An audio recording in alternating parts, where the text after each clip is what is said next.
Сайн бацгаана уу? Бүгдээрэнд нэг өдрийн мэндийг хүргэе. Намайг Мөрөн гэдэг. Өнөөдрийнхөө видео бичлэгээр би та бүхэндээ намгүн байхын хүч гэсэн зөвлөгөө хүргэж байна. За тэгэхээр намгүн байна гэж юу хэлээд байна вэ гэхээр ерөөсөө баг ярьж аль болох намгүн өөрөө өөртөө хоёулаа байхыг хэлээд байгаа.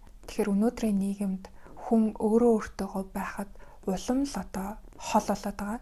Маш олон мэдээлэл, маш олон аппликейшн, платформуд байгаа.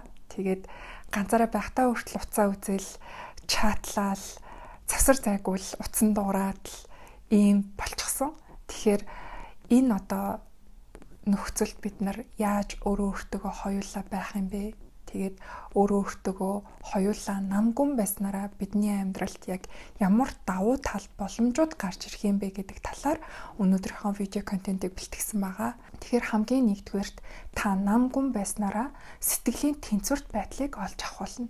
Тэгэхээр сэтгэлийн тэнцвэрт байдал гэж юу гэлээд байгаа юм бэ гэхээр маш олон бодлууд бидний тархинд эргэлдэж байдаг. Харин тэнцвэрт байдал гэдэг бол энэ олон бодлууд маань ингээд намжаад илүү амар амгаланг та дотроос мэдрэхийг хэлээд байгаа.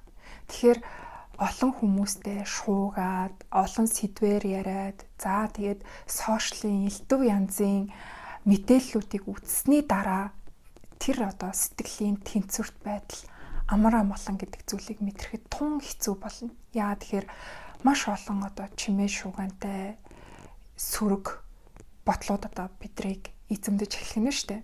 Тэгээ энэ үед болохоор бид нар сэтгэлийнхаа тэнцвэрт байдлыг алдаад хаашаа явж байгаагаа мэдгүй ийм ухамсаргүй бодлуудаар дүүрч эхэлдэг. Тэгээд амьдралынхаа жолоодлогыг, зүг чигийг алдахад хүрдэг. Нөгөө нэг сүрэг мэдээлэл авсан бол сүрэг мэдээлэлээ дагаж сэтгэлээр ундаг. Эргээгээд өөрийнхөө амьдралаас сүрэг зүйлсийг хайдагч гэдэг юм уу?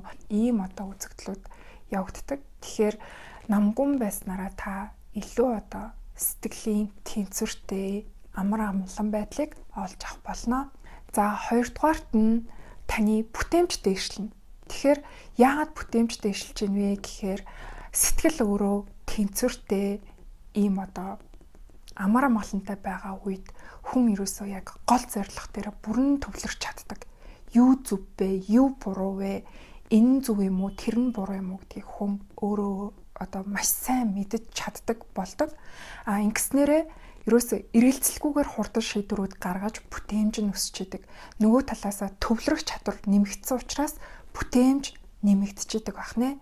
За 3 дугаар хамгийн чухал зүйл нь юу юм бэ гэхээр энерги маш зөв зарцуулагддаг. За энэ нь юу гэсэн үг юм бэ гэхээр сүүлийн үед энерги менежмент гэж маш их ярьдаг болсон. Тэгэхээр энерги менежмент гэдэг маань ерөөсөө л энэ хоногийн 24 цагт танд өгөгдөж байгаа энергийг яг юунд зарцуулах вэ? Тэ?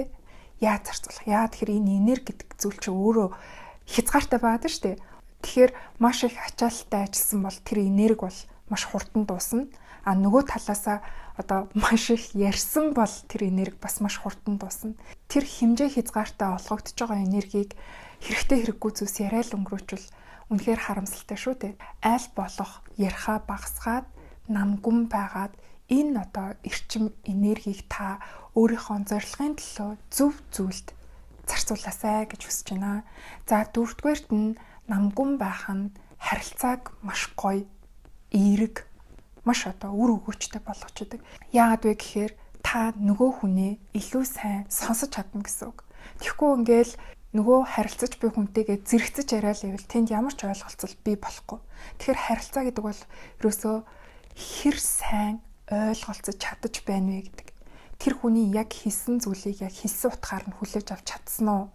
Тэр хүний сэтгэл мэдрэмжийг нь хүлээж авч чадсан уу гэдэг бол харилцаанд асар чухал үүрэг гүйцэтгэдэг. Тэгээ энэ тухай амжилтын стратеги сургалтын дээр бол маш дэлгэрэнгүй ярьдаг. Тэгээд энэ завсар та бүхэнд дэлгээд энэ видеоны description хэсэг дээр миний амжилтын стратеги сургалтын эхний 7 өдрийн хичээлийг үн төлбөргүй үзэх линк байрсан байгаа. Та бүхэн тэрүүгээр ороод амжилтын стратеги сургалтын эхний 7 өдрийн хичээлийг үзээсэй гэж хүсэж байна. За тэгэхээр илүү сайн сонсчиж нөгөө хүний илүү сайн мэдэрнэ. Тэгэхээр энэ нь эргээгээд харилцааг маш усалж яадаг гэсэн үг. Та өөр дээрээ бас бодоод үзээрэй. Уулзах болгондоо зөвхөн өөрийнхөө тухай ярьдаг. Тэгэл өөрийнхөө амьдралд гарсан зовлон бэрхшээл асуудлыг л яриад байдаг хүнтэй та дахиж уулзахыг хүсэв. Нөгөө талаас таныг илүү сайн ойлгодог, таныг илүү мэдэр сонсдог, таны хэлж байгаа зүйлийг яг хэлж байгаа утгаар нь хүлээж авдаг тэр хүнтэй уулзахыг хүсэв. Өөрийг нь хэр сайн ойлгож байгаа тэр хүн л тэмүүлж идэг. Тэгэхээр та ч гэсэн илүү сайн сонсогч байгаарай. Өөрөө ярих гэхээсээ илүүтэй бусдыг илүү сайн ойлгохыг хичээж байгаарай гэж хүсмээр байна. Тэгэхээр хамгийн сүүлийн зөвлөгөө бол намгүн байснараа та хорвоо ертөнцийн дуу хоолойг илүү тод сонсголно. Тэгэхээр хорвоо ертөнцийн дуу хоолой гэж юу гэлээд байгаа юм бэ гэхээр бид нар өнөөдөр маш их чимээн дунд амьдарч байгаа учраас яг өөрийнхөө дотоод дуу хоолойноос маш их холдсон байдаг. Яг юу хүсэж байгаа, хаашаа явахыг хүсэж байгаа, юу гүнцэнтэй гэж үздгийн те энэ болгоноос маш их холдсон байдаг. Тэгээд яг намгүн байх үед л энэ дуу хоолой хүнд тод сонсогдож байдаг. Тэгэхээр магадгүй өнөөдөр та гацалтанд орсон, хаашаа явахаа мэдгүй, эсвэл өөртөө эргэлзэж байгаа, эсвэл ямарваа нэг асуудлын шийдэх гарцыг хайж байгаа бол би танд намгүн байгаарай гэж зөвлөе. Таны дотоодоос хорвоо ертөнцөөс яг энэ асуудлын чинь шийдэл өөрөө аяндаа гараад ирнэ. Тэгэхээр ерөөсөө л намгүн байцуур.